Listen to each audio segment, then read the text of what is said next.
Good morning, everyone, and welcome to today's webinar on Amazon and the new normal, how brands can adapt their marketing strategies to win on Amazon. Today's webinar is hosted by myself, Sarah Kingham from My Digital Shelf, and presented by Emergent Retail, the Amazon division at 3Pipe Reply, and PZ Cussons Beauty Brands. My name's Sarah, and I'll be hosting the webinar for the next 45 minutes. It's my pleasure today to be joined by Joanna Lamberjeva, who's a managing partner at Emergent Retail, Nick Christensen, who's also a managing partner at Emergent Retail, and Emily Bidder, who's the Senior Online Brand Activation Manager for UK and Europe at PZ Cussons Beauty Brands. I'd like to remind everybody that you can send in your questions and comments using today's webinar's chat room feature. This will be available throughout the webinar, and we'll have some time at the end to answer the most interesting ones. Just another reminder that I'll be sending you the webinar recording and presentation after the webinar. So just keep an eye out for an email which will come directly from the GoToWebinar platform. You can play this back, share it with any colleagues or associates that may also find today's webinar of interest. So yeah, thank you all for joining us today. We hope you enjoy the webinar, and thank you to our presenters for taking the time today. So without further ado, I'm first going to hand over to Joe and Nick, who will be presenting for the first half, and then we'll be hearing from Emily for the second half. So over to you, Joe and Nick. How are you both doing? We're doing well. Yeah. I think we're definitely doing well. We're looking forward to this webinar and sharing with everybody here some of the things that we're seeing on Amazon and some of the different ways that we think brands should be approaching and how they can win on the platform. Sounds great. Okay, so shall I take over, Sarah? Absolutely. Perfect. So yeah, again, I think thank you to everybody who's joining us here as well today. We know that you take time out of your busy schedules to listen to what we have to say. So for today's webinar, I think Sarah mentioned, Joe and I will be taking you guys through Amazon in terms of why it's important for brands on or not even on the platform. What we're seeing as a result of COVID and some of those changing consumer patterns and behavior, as well as how we think brands can win by adapting their strategies right now. We also have a little bit of an outlook in terms of where we think Amazon is going over the next 6, 12, 18 months. And then we'll be handing over to Emily from PZ Cussons, who we've been working with for, I suppose, 18 months or so now. And she'll be talking through some of the interesting initiatives and things that they're doing over there. In terms of some general housekeeping, we are 3Pipe Reply. We are a full-service marketing agency based out of London with about 80 employees at the moment, working across all areas of digital and PR. We're part of a wider network of agencies called Reply, which is about 100 different specialist agencies across UK and Europe, doing some pretty interesting data and technology different things. In terms of us today, Joe and I, Sarah mentioned, is built and manage the Amazon division within 3Pipe Reply, and this division is a technology-enabled, data-led division focused on providing marketing and operational services to help brands to win on Amazon. And here are some of the different brands that we currently work with on Amazon, and most of them at a pan-European level. So Amazon has one mission, really, which is to be the most consumer-centric business in the world. And that mission has led to Amazon being a big part of all of our lives, from their Alexa devices, controlling our security, to our homes, to sometimes raising our children, to their retail platform, being a one-stop shop for us to actually discover and buy products. And I'm definitely a victim of that in terms of how much cardboard boxes I need to fit into my recycle bins every single week. But these stats really show how dominant Amazon are at the moment in retail, with 90% of UK shoppers using the platform, with a fourth of British adults having Prime subscriptions and 59% of Brits considering themselves to be loyal to the platform. So So the marketplace is huge, and where it gets really important for us as an agency, and this is one of the most one of the key stats that we use a lot, which is that 80% of shoppers that go onto Amazon are undecided. They're there to discover new brands, they learn about brands, to discover new products, and that's where the opportunity comes in for brands really, which is that going for this 80%. Understanding the algorithm, understanding the data, the consumer patterns, and how to stay relevant for the consumer to be able to grow brand and gain incremental sales on the platform. In terms of COVID, it's affected all of our lives really, and we're seeing that there are essentially three stages to the impact so far. We know that when it started kicking off in February, March, April, there was a lot of panic buying, and all the patterns were focused on, I suppose, the essentials, really, the toilet paper and a lot of groceries, canned goods, and things to really stock. But what we saw kind of a few months into it, from April, May, June onwards, is that this shift was really sustained, whereas the patterns and the demand for different categories on Amazon hasn't really subsided so much, even a few months outside of COVID, and we're continuing to see this shift now. I think we're at stage 2 at the moment, and I suppose when we get through COVID, we're not sure when at the moment. We do believe that all of these new consumers that are shopping online for the first time using Amazon, that it's the new normal is gonna be different from what it was pre-COVID.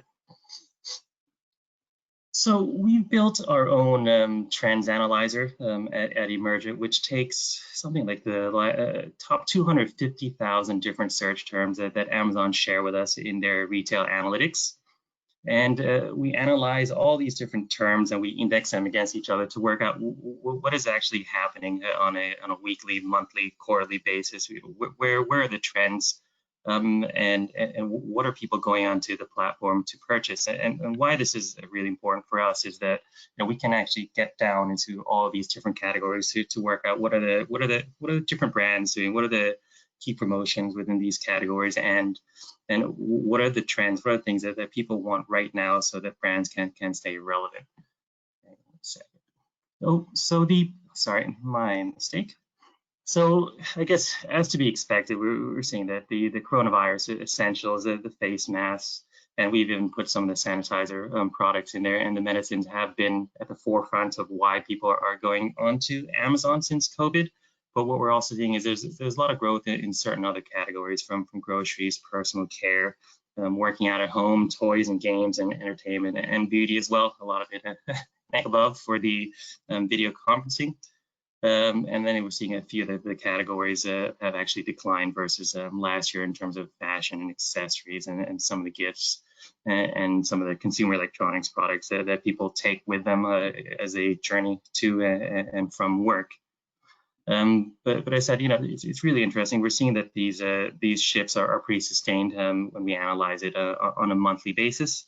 And we're seeing that these are the key growth categories. So if you are in these categories, there's a huge opportunity to gain share within them. So aside from seeing the growth in each category, we've also developed our own tools to actually see the size of each category as well as the subcategories within this. And this really helps us assess actually how big is the market within each sector, and also which are the main players in the market in terms of market share. And what we have done here is just have a quick look in terms of the specific grocery category. And we're currently seeing that across Amazon, Amazon is driving about 778 million estimated annually in terms of the grocery category. And what we are seeing further is that actually not all sectors are created equal. And for example, the home care, cleaning, and the alcohol categories are taking more than half of this revenue. When we drill down further into the specific subcategories within the home care and cleaning subcategory, for example, we can also see that there is definitely skewed towards the revenue going to other categories versus some others. So for example, the kitchen toilet paper roll category is taking a quarter of that revenue. And of course, you know, in March and April, we saw the panic buying creating a lot of supply issues. And at that point, obviously, all the toilet paper roll was sold out. So we were expecting that, of course, Amazon searches would peak at that time. But then we were expecting that after this, after the supply would normalize, that the actual searches on the platform would normalize as well. But actually, when we look at search data for the last 3 months, we can see that actually searches have continued to increase. So this just gives us an indication that within most of these grocery categories, customers continue searching and continue driving growth for different products. And we wanted to compile 5 steps for brands to win on Amazon. So just to give you like a quick summary snapshot of the 5 different things you have to have a think about before you launch or while you're launching your Amazon strategy. The first one is around choosing your Amazon relationship. And of course, if you're already on the platform, you've already made that decision. But for brands that are thinking about joining the platform, you have an option between a first party, direct relationship. And of course, this decision will be completely dictated by things like pricing strategy and your desire to scale up and sort of grow quickly. But it is a first important step to decide essentially how you're going to play on Amazon. Secondly, when you decide on your relationship, you have to have a think about, okay, how big is your market size and how quickly and how much do you want to grow? What is really the opportunity? And this is where tools like our market share and brand share analyzer help to actually gauge, okay, where each brand is positioned right now in the market and where does it want to go in 5, 10, or 12 months. Third step, which is really essential for brands, is to understand how customers search for products on Amazon. So which are the specific features they're looking for, which are the specific products, and also when they're looking for these products. And that's a lot of the work we do here at Emergent, is to actually understand this customer demand and to match it to then the Amazon A9 algorithm and to match it to the ranking factors which Amazon places in order to rank each specific product to each specific customer search query. So a lot of our work is very much based on understanding how we can construct and optimize each and every product listing to match to the customer demand. And this is really essential work that each brand has to understand and do before they even, for example, go into their advertising. And that leads me to step number 4, which is advertising. And this is, as probably brands who are already playing on Amazon would appreciate, that this is one of the most essential steps in order to gain visibility quickly and drive revenue over the long term. And this involves having both a very strong DSP and AMS strategy. So nowadays you can't play just with one or the other. Each brand has to have a very good strategy to cover the whole funnel, the whole funnel strategy. And another thing that we've noticed with brands on Amazon that play on Amazon, on AMS, for example, is they are strongly differentiated in terms of performance based on whether they use automated optimization and machine learning, or whether they just run their campaigns on the Amazon platform. And we've seen that actually companies that use machine learning and that optimize their bids automatically achieve much more efficiency. And this is how we have actually structured all our campaigns, because we have built our own specific platform to manage and optimize everything automatically. Finally, the 5th step, which is really essential for brands, is to create a very solid measurement framework so that they can see how each of their efforts is doing, both from a paid point of view, but then also from an organic point of view and overall Amazon account health.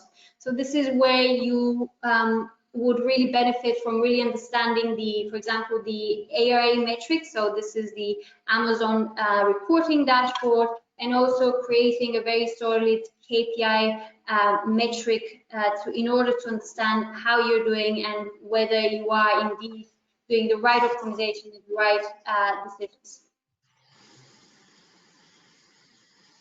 We just wanted to outline some key developments that we're seeing currently happening on Amazon. I'm sure that a lot of you have heard that Amazon now is offering free delivery for its Prime customers in London, and it is intending to expand that in some of the biggest cities like Manchester and Edinburgh. What does that mean? It means that Amazon is really making a play for the grocery market, and it's not going to die down, it's only going to increase.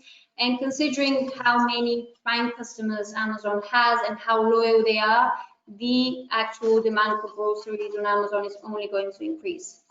The second really interesting development we've seen is that actually Amazon is really cracking down on artificial reviews. Last week, about 20,000 reviews were removed from Amazon, and most of these were verified reviews and from some of its top reviewers. This just highlights the importance of brands having a very solid review strategy, including Vine reviews, including participating in programs like Born to Run. So you can't anymore cheat on Amazon. You have to have a good, solid strategy, but you also have to have a really good customer experience from your brand stores to your customer page for each product.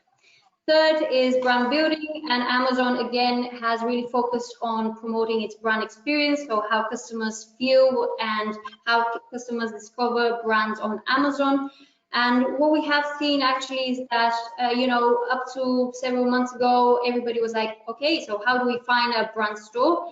Well, it was difficult, but now actually Amazon is including brand stores in some of their ad formats, such as the sponsored brand format. So now a lot of these brand stores are promoted. And what we're seeing also in the US, Amazon is testing, for example, including some of the brand stores in the actual search results. So we're expecting that this is probably going to come to Europe probably next year. And then finally, voice commerce is definitely on the top of the Amazon agenda. Some really interesting stats came out last week, which show that about half of the people who have a voice device at home are planning to make a purchase. And considering that 8% of all households in the UK have an Amazon device, Amazon is really making a play to be the sort of the giant in terms of voice commerce. So that's why it's really important for brands to start baking in how to make sure that their products rank best for voice purchases.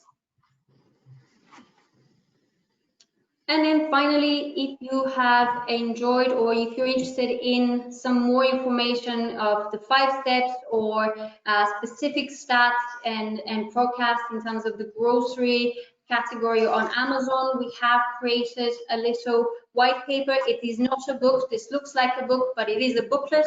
But if you are interested, just email me or Nick and we'll send that to you. And without further ado, I hope I wasn't too late. I will hand over to our lovely client Emily at PZ Cussons. Lovely, thanks Jo. And it's great to be here on the webinar talking about Amazon. Definitely for PZ Cussons Beauty, had a real learning curve with Amazon and really grown what we've done with them in the past, particularly the past year, but we've been on Amazon with a number of our brands for the last few years. So it's it's a learning curve and definitely happy to share and pass that on. So just going to check you can all see my screen. Yeah, yep. Great stuff. Okay, perfect. So I guess before I introduce myself properly, I'll just quickly introduce our brands. I work in the beauty division of PZ Cussons Group, so you'll be very familiar with some of our personal care brands. Obviously, we've got Carex, which is very apt at the moment. We've got Imperial Leather, Original Source, and then in the beauty division we've got 5 brands that all really sit somewhere in the scale between mass and luxury. So we often refer to them as masstige because they're a slightly more premium offering that's a real trade up for people from the mass market, but really still at accessible price points. So we've got Charles Worthington, Sanctuary Spa, Fudge Professional, Saint Tropez and Fudge Urban, which are all brilliant brands. So to introduce myself, I'm Emily. I'm the Senior Online Brand Activation Manager for all the beauty brands. I started with PZ over 8 years ago, so I'm a lifer and have spent kind of my career working through PZ Cousins Beauty and experiencing lots of different kind of brands and retail experiences. I started in direct-to-consumer e-commerce with Sanctuary.com, where we used to sell vouchers for the spa itself and also the products, and that's really where I kind of fell in love with e-commerce and Google Analytics, and really kind of my passion developed on there. From there, I went on to manage the Sanctuary brand on all its channels, so I worked really closely with Boots and creating the kind of through the line marketing, and then eventually went on to kind of launch the brand into all the kind of national retailers that is available on today, including Amazon. So now I manage the e-tail marketing for all the 5 brands, and I stopped counting at 13 retailers because it felt excessive, but we've got lots of kind of key partners, including Amazon, ASOS, Look Fantastic, and loads of great kind of fashion and beauty e-tailers that we work with. And really my role is all about driving that digital transformation and championing the e-tail side of the business, and working with each e-tailer on their kind of marketing plans on how we can grow faster. And then I thought to kind of reveal a bit more about myself, it might be good to kind of share a couple of Amazon confessions. See, Nick said he orders a lot more, but I think I've gone one step further. So I thought I'd do a peek into my most recent orders on Amazon. So the first one was a disco ball, which is actually for a hen do that I'm organising, or kind of, well, reorganising for the 3rd time since lockdown. Then I've got Christmas lights because I'm kind of a festive fanatic, and I'll probably make you all feel a bit sick in saying that I've already started my Christmas shopping and kind of did a few months ago. And then my purchases get slightly more dull as we go on because I actually managed to move house within lockdown, which was a big relief, but yeah, it's made my Amazon purchases a lot less exciting. And then I thought I'd do some analysis on myself and my own account, because I thought it's a good example of like how consumer shopping has really changed over the last kind of 6 months. I have been an Amazon Prime member for probably the last year or 2 and consider myself like quite a regular shopper. And then I looked before lockdown, I placed 54 orders in 6 months running up to it, and that included Christmas. And I thought that was quite a lot of shopping, but then since lockdown I counted up 137 orders, which kind of made my heart sink a little bit, but I thought it was a good way to kind of set the scene as to how consumer trends have changed. And then really kind of onto how online business has accelerated for us. And before we focus in on Amazon, just kind of taking a step back and looking at how online sales were changing before the pandemic. My role was created more than a year ago because the company was well aware of the consumer shift to online shopping, and to accelerate the growth we needed dedicated resource to help be like that driving force in the transformation. And there was real benefit in having someone that had relationships with all the e-tailers and had that macro vision across all our brands to test and learn, fail fast and grow even faster. So as part of our digital transformation project, we actually worked with Accenture about a year ago to really evaluate like what the size of the prize was and kind of the potential for online for all our brands. And this graph shows the forecast trajectory of where they calculated that our sales could get to in the coming years. And that was considered fairly aggressive. When we looked at the numbers, you know, we knew we had a long way to go and a lot of work to do. But then kind of with the shift in consumer behaviour, with the lockdown, sorry, I've lost myself. Yeah, with the change in kind of consumer behaviour, what we've seen is that we can now, or we have accelerated that by like 1 to 2 years. So we're much further ahead in the journey, and what seemed kind of ambitious and punchy 6 months ago is suddenly quite conservative, and there's a lot of kind of potential out there. And while there's kind of great value in all of our online retailers and all our online retail spaces, it's really kind of undeniable, you know, from the stats that Nick and Joe shared, that all over the world, Amazon is seeing incredible growth and changing the way that we shop and the way we do business. And we've been kind of on that journey of growth with them for the past couple of years, which is why we started working with Nick, Joe and the team. So from my perspective, there's kind of 3 key reasons why Amazon's growing so much, and therefore why it's grown in importance for our brands. The first is just the sheer volume and type of customers. Amazon had a pretty broad customer demographic before lockdown, which is what makes it so relevant to each and every kind of one of our brands, and even how different they are. But really over the last 6 months, that's only grown and diversified further. You know, being in quarantine and the high street coming to a standstill for such a long period of time really drove people to shop online and on Amazon that didn't before. And it's really brought kind of all ages and walks of life and every corner of the country to shopping online and really accelerated things. The second is loyalty.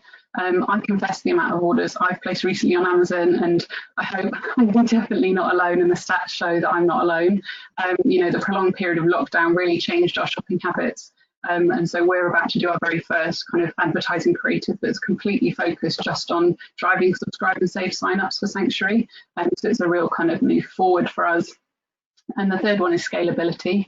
So when the high street came to a standstill, Amazon were the ones that were there, they were ready, they swept up all the customers kind of in droves, and they really continued to order from us consistently, and the amount they were ordering was growing with every PO that we received.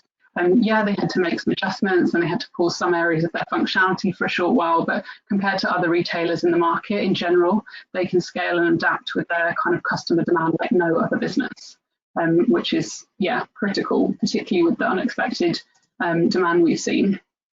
So in terms of our category and how change has kind of accelerated for us and how lockdown impacted us, there are a few key takeaways. None of them are particularly surprising or new, but it really just kind of cemented some things for us during lockdown. So the first one is for tanning and Saint-Tropez, is that in a summer where holidays were cancelled and weddings are postponed and nights out are definitely off the cards, like you can imagine that a global pandemic is not a great time for fake tanning. But actually we found that loyal fake tanners really cannot live without their tan, even if they're not leaving the house, they're still tanning.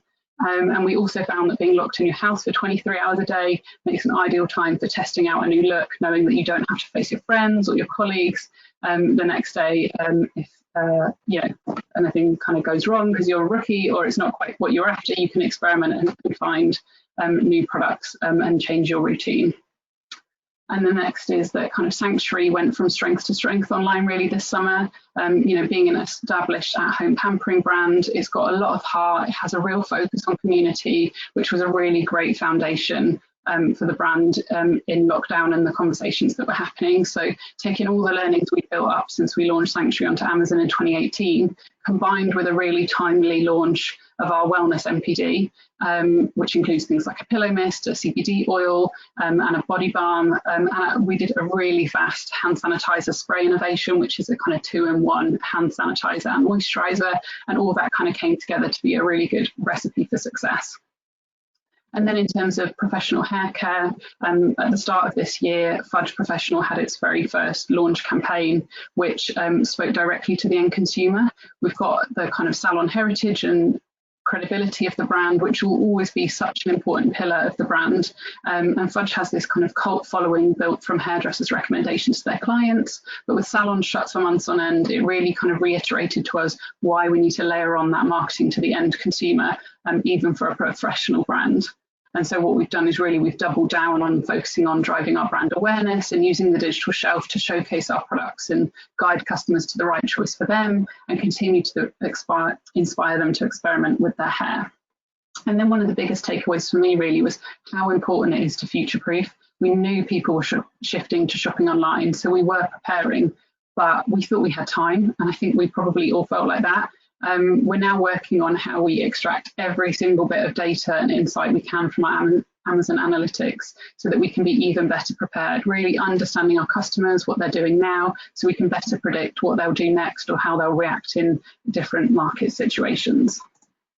So then moving on to look at kind of Amazon's data and insights and how we use it. It's one of the things I love most about working in digital is the analytics. The tracking's endless and there's so much that you can learn at just the click of a button. And every morning I open up Amazon Brand Analytics, or ARA Premium as it used to be called, and Amazon Advertising to get my fix of data. And here are kind of some of the most useful KPIs for me that I track for all our brands. So the first is looking at the revenue that's attributed to our Amazon advertising campaigns, whether that's AMS, the search pay-per-click advertising, or DSP display advertising, is really looking at the sales that aren't attributed to advertising, and therefore I can try and understand some kind of base rate of sale. And that kind of graph on the top left shows you how we kind of look at what our base rate of sale is and then what is advertising delivering on top of that, so we can really understand the role of it.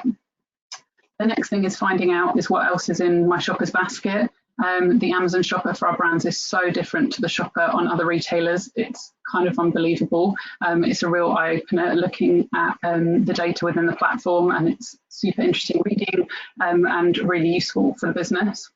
And then every week, at least, I check in on the most searched keywords and phrases on Amazon, because as we saturate our brand and kind of beauty keywords, I want to seek out new consumers in adjacent categories and find other ways to reach and get in front of our consumer. Item comparison is something that's becoming more important as we grow and we look to optimize the business on Amazon. We're developing our product page content to really help guide people choose the right product and understand which one's for them and kind of navigate our portfolio. And then next, retail readiness. So one of the most unique things about Amazon, and one of the things I really kind of like the most about Amazon is that they tell you when your product is ready to amplify via marketing and via promotions. We've got our AVS who runs an item data quality, so the IDQ scores for us, which shows us how many of the different Amazon boxes that kind of we're ticking. And then working with the Amazon advertising team, before any campaign, they run our SKUs through the system and give us a retail readiness score so we can see which are the ones that we should back, which ones are the best to go after. So we really get them telling us if we're ticking all those boxes of success before we try and scale, which I think is really kind of unique to them.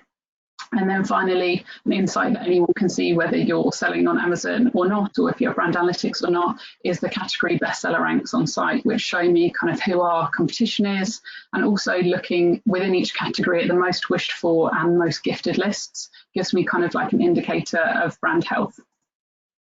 And then, so looking to what's next, I always remember a quote from a talk I went to that was, "It's always day one with Amazon," which is totally true. Things are changing so quickly that testing and learning is constant, and you've always got to be on your toes and just kind of living by the flywheel and in everything you do. So that's why we're working kind of hand in hand with 3Pipe and Amazon advertising to take our brands to that next level. We're already driving through our advertising on Amazon an ROI that no other marketing channel can compete with, but really to scale our reach and to move our brands on and jump to the next level is we need to be looking at a real full funnel marketing approach, which is what we're doing. So a year ago when we started working with Nick and Joe and the team, we moved to an always on AMS approach, and then now we're working towards moving to always on kind of just DSP, like display and devices. So we've got a full kind of 360 campaign going on all the time on Amazon to keep kind of topping up that funnel and having people to retarget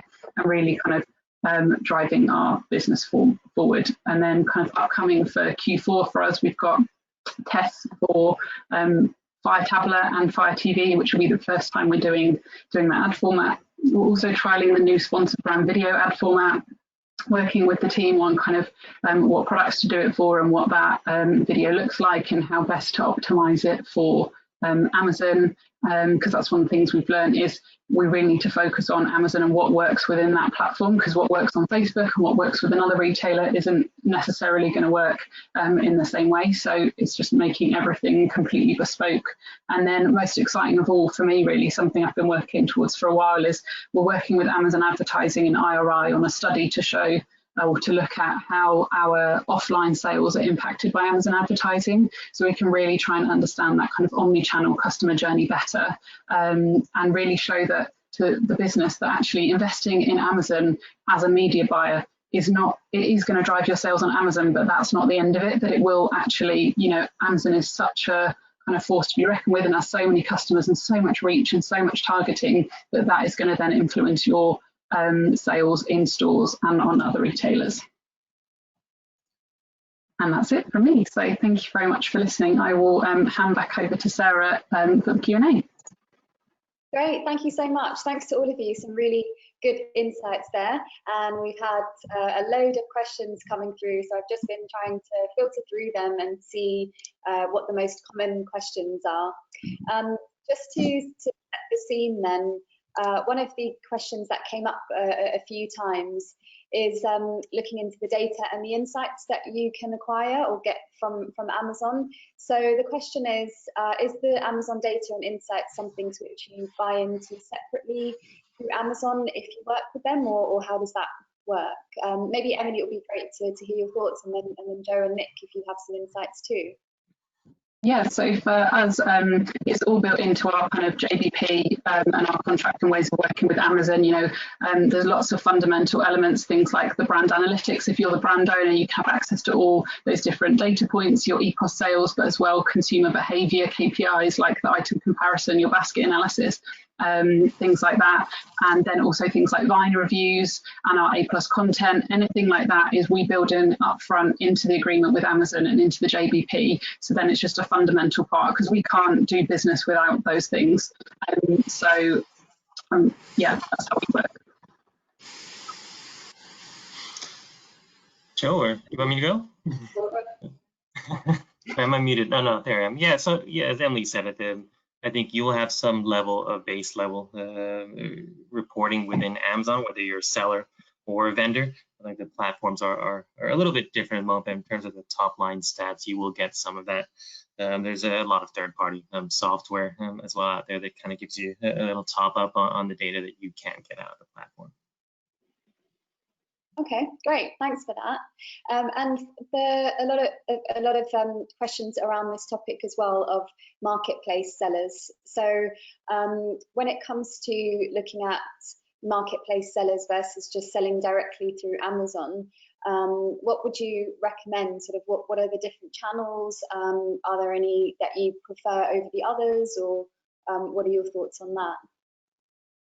I presume, just I think to clarify the question, I presume the main question is what is recommended, whether they should go as a vendor or as a third-party seller. And the reality is there is no easy answer to that question. I think when it comes to, for example, being a third-party seller, you have a lot more control over, for example, your pricing, your pricing strategy. But then you have to deal with all the fulfillment, and that poses maybe like logistic issues or internal organizational issues where you have to be far more hands-on with your seller presence on Amazon. If you are a vendor, so you have a first-party relationship with Amazon, that means that you're selling directly to Amazon, and that takes off a lot of the load when it comes to inventory management and some of the logistics around it. But that also means that Amazon has full control over your pricing, and Amazon, it's not a secret to anyone that Amazon likes to tinker down the costs so that it can win on competition.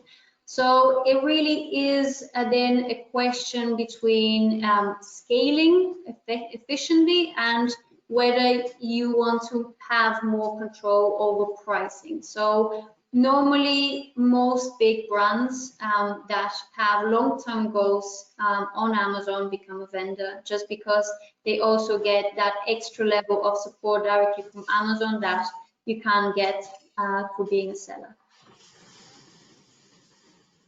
Yeah, I think I'd maybe add to that. I don't have experience of being a seller, but we're set up as a vendor, and you know, some of the things that, from what I understand, we get that we wouldn't get if we were a seller is we work with and we do invest in having an AVS, which is a kind of representative within the Amazon business that works with us to help with things like that inventory management, making sure sales are going through, making sure tickets are being pushed through, that our merchandising looks right, and really working with us on a kind of JBP of all the different KPIs that we want to improve, whether that's availability, reviews, our kind of item data quality, things like that, working hand in hand. And then we have regular contact with our senior vendor manager, which is effectively like your buyer, to talk through plans, get advice, really work together on how we scale the brands together. So we're set up as a vendor, and that is kind of really valuable for us. Yeah, that makes sense. And I think for brands that are looking to really scale as much as possible, you know, that the vendor option would be best then, if that's correct. Yeah, we would say that. I mean, it is invite only as well. So you do have, or Amazon need to think that as a vendor that you have the potential to generate a lot of sales on the platform. So that option might not be available to all brands up front. But yeah, if the option is there, it's definitely worth considering it seriously. Yeah, that makes sense. So we have, I mean, most of our audience today are UK based, but we do have some European or other international focuses. So are we right in thinking that your statistics from you, Joe and Nick, were UK focused? And do you also have some things to share for our European listeners, or is everything quite UK focused for now? For the webinar, we've gone UK focused, but we do have a lot of European data across Germany, France, and Italy as well. So I think if anyone's interested in getting a little bit more insight for their brand, they can reach out to us after, and we can share with them what we have in those markets.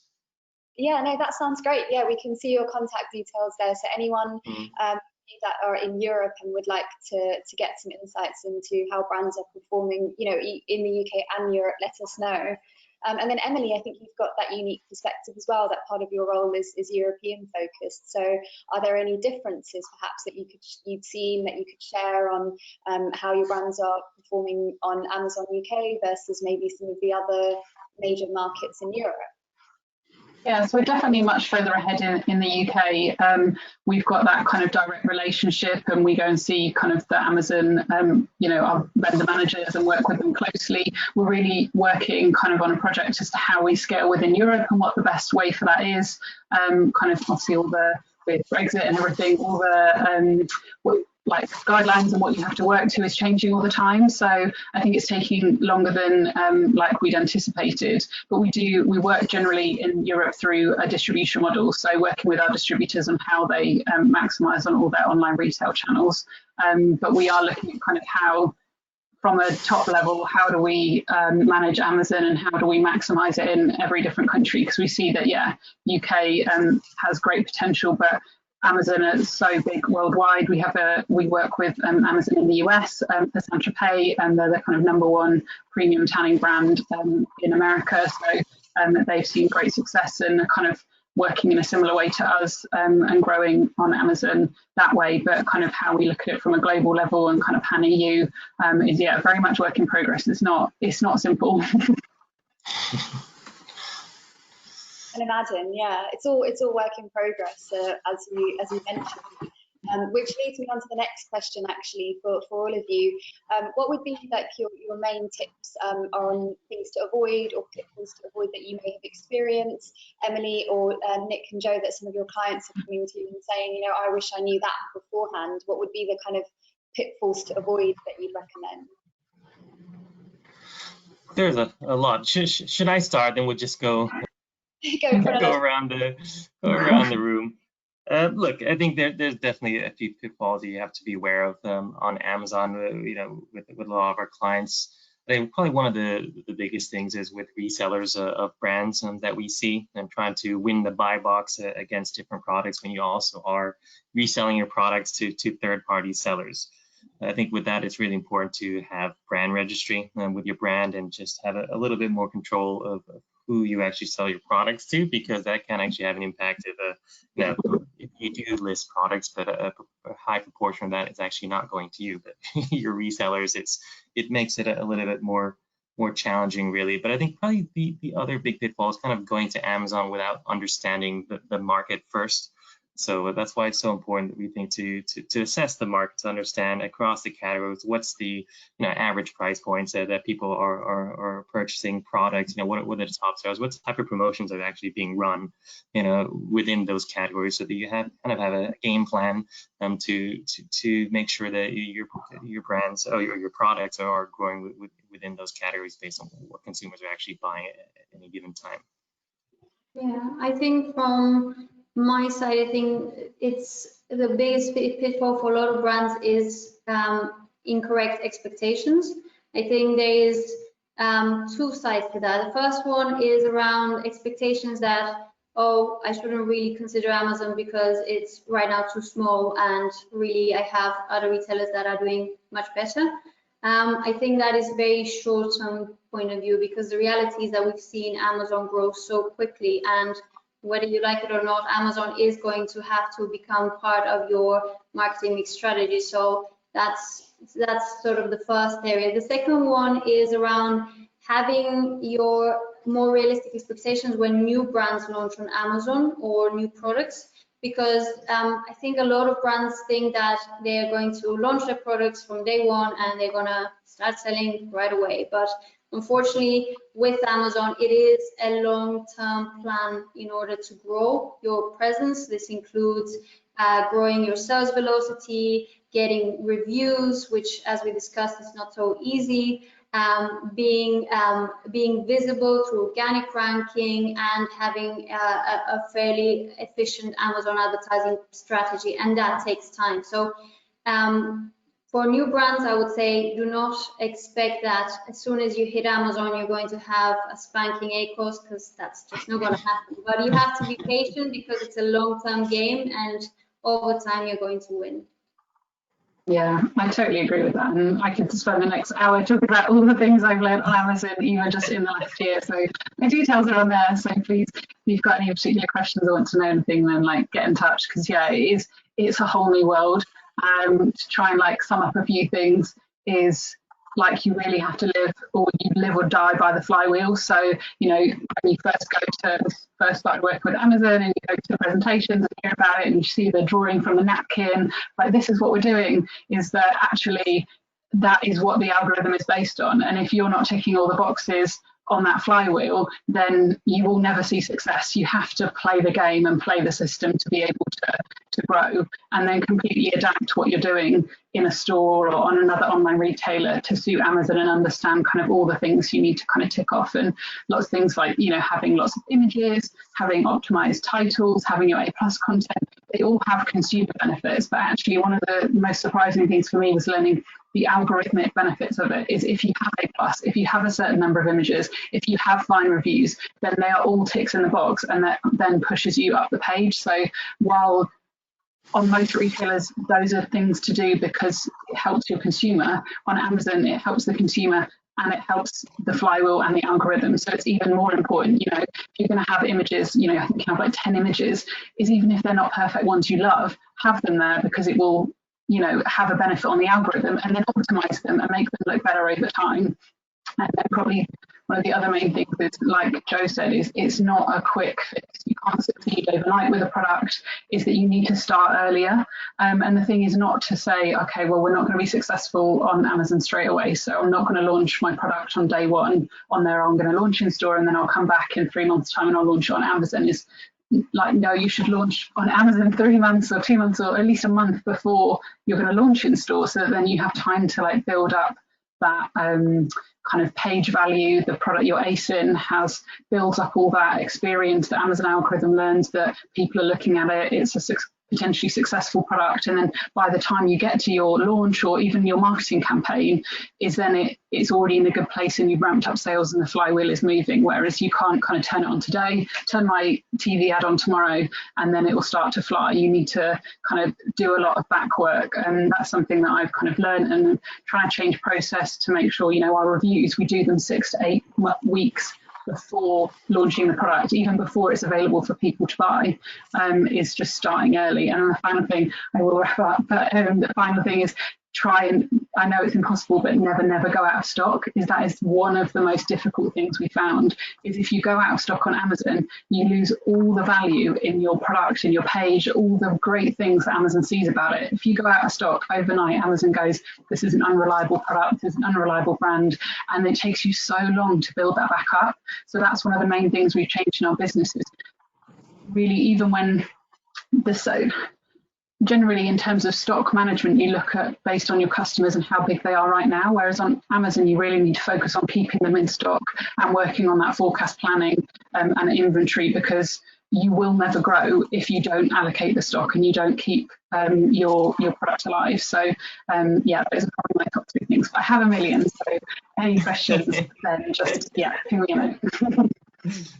Thank you so much, guys. Yeah, I think we definitely could keep talking for another hour about tips, all the pitfalls for Amazon. So yeah, definitely feel free to reach out to me or reach out to our speakers directly today with any follow-up questions you have. So thank you so much, Nick, Joe and Emily, for sharing your insights today, and thank you to everybody for listening in.